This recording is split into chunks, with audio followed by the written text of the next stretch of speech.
Those Copa del Rey results dominate extra time. 1, 2, 3, 4, 5, 6 questions, all about Barcelona and Real Madrid. So, Sid, not one of your big, long answers for all of them. Hi, guys. Who do you think played worse than the other, Real Madrid or Barcelona? What do you think, Stevie? Oh, Real Madrid. Played worse? Yeah, but listen, Barcelona should have won this game. So, and the fact that Real Madrid got even close. So, it's not even close. Not even close? Not even close. Sid, is it too early to judge Setien at Barcelona, or is the result today enough to judge where the team is going? Well, funnily enough, Setien after the game, and he would probably agree with Steve, said that he was pleased with the performance. He said it is not just about the results, it's about creating a pathway, and I believe we're on the right pathway. So if you're going to judge Setien, according to Setien, you can judge things pretty positively.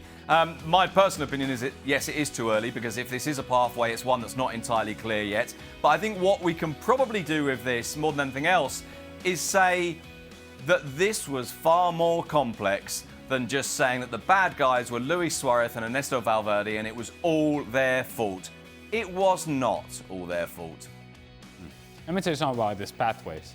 It's going to get a little bit more complicated for Quique Setien this weekend, where he has to go back and coach in Real Betis de Sevilla in a match in which we're talking about, okay, all right, this is a team that you were coaching. This is how you came to prominence. And so two worlds coming together for Quique Setien, and the world that he's currently a part of is on fire.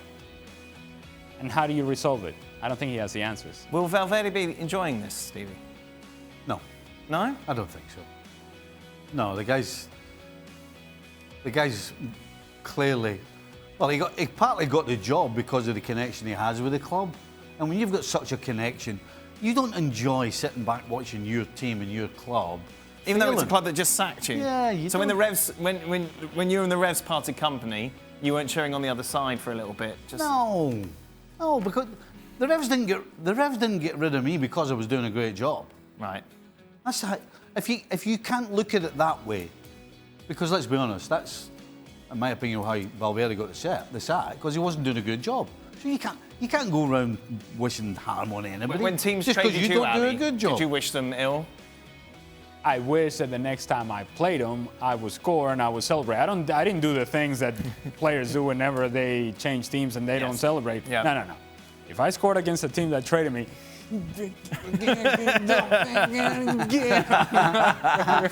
How finished is Gerard Pique, Sid? Wow. I mean, I'm very reluctant to say that he's finished, and I've also been a big defender of Pique over the last 7 or 8 years when I think he's been overlooked far too often as one of the best defenders in the world. I think he hasn't been talked about enough because all the focus is on Sergio Ramos because of his kind of cartoonish sort of heroics.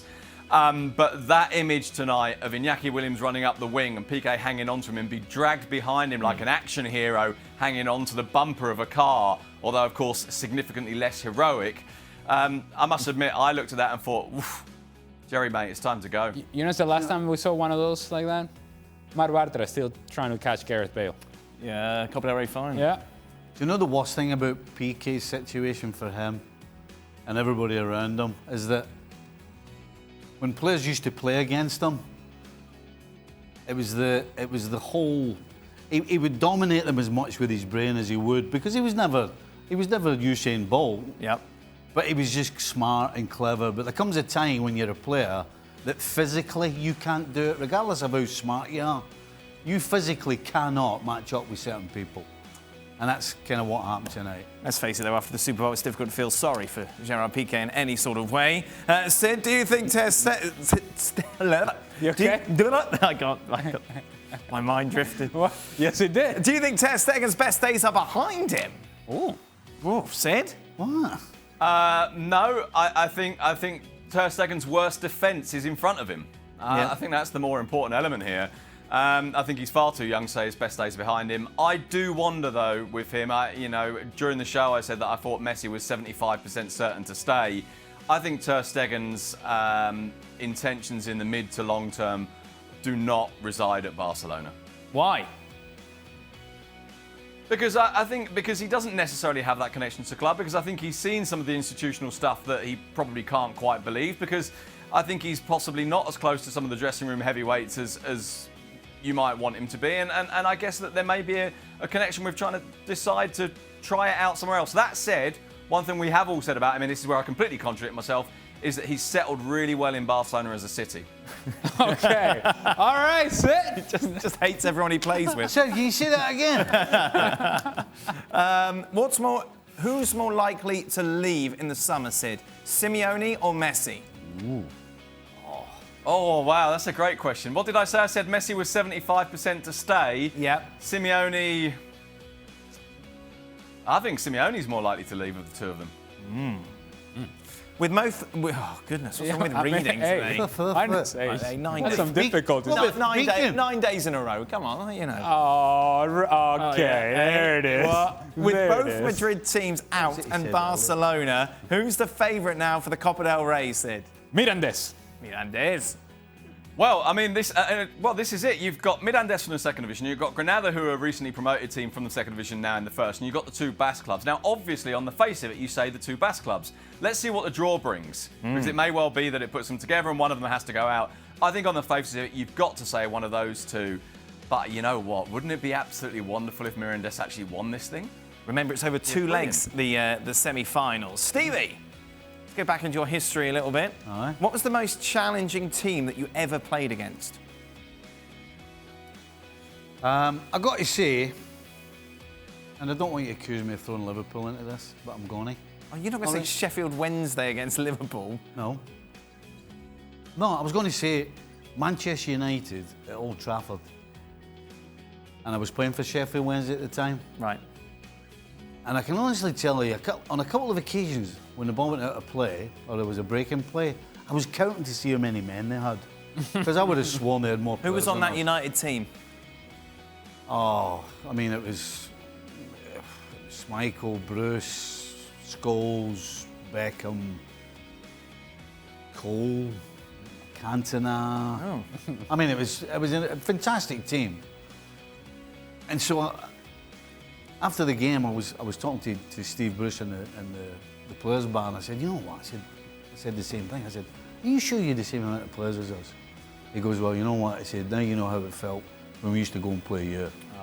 Oh, what a moment. See, it's a love. full See? circle. Yeah, see. See? You know. See? Beautiful. What a good, no, it just shows what a good guy Bruce is. Oh, But, well, I'll tell you what. but I'll tell you what, seriously, they must have more. From my perspective, I know the question is not for me.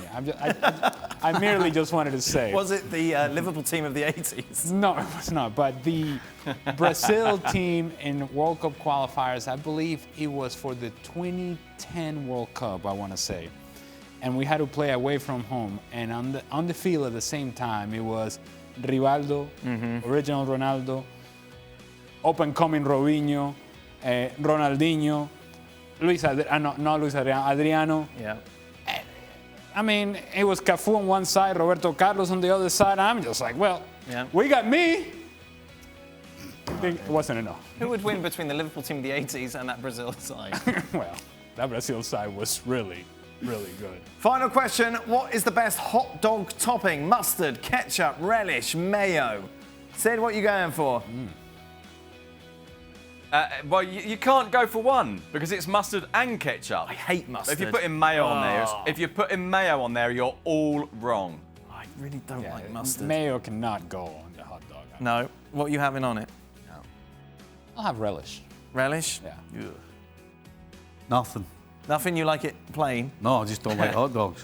Oh. No, not enough. You like it topped with shepherd's pie, don't you, Steve? I love Just a little sprinkling of peas and turn it on the top. I'll have a hot dog, but shepherd's pie on top. No, You know what? no sausage or bun. I'll have a little mustard, a little ketchup. Don't bother with the hot dog. So what's your go-to if you go to a stadium to watch a game?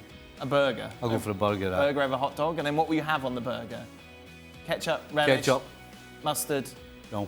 No, No. just ketchup. Ketchup. Simple. There you are. Just Keep it simple. straightforward. Simple keep man. it very simple. Yeah. Very One and two simple. touches. Don't complicate One and two things. touches. That's it. I'm done for the week. Sebastian Salazar will be very happy here about this. tomorrow. Join Sebastian Salazar. Good, excellent. That won't make the cut. Good. Looking ahead to the weekend games.